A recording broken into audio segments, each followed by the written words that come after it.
Hey everyone, in this video, I'll show you how to switch to iMessage from text message on iPhone. Let's get started.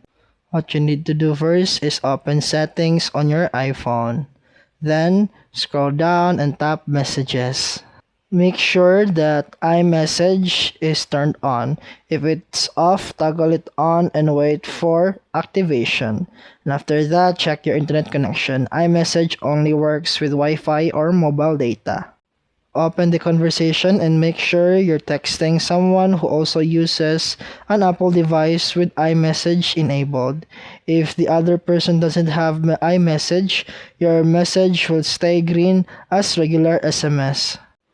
Last is go to settings, then messages, and send and receive, and make sure your phone number and email are selected. And that's it for today's video. If you found this helpful, please like and subscribe for more videos. See you in the next one.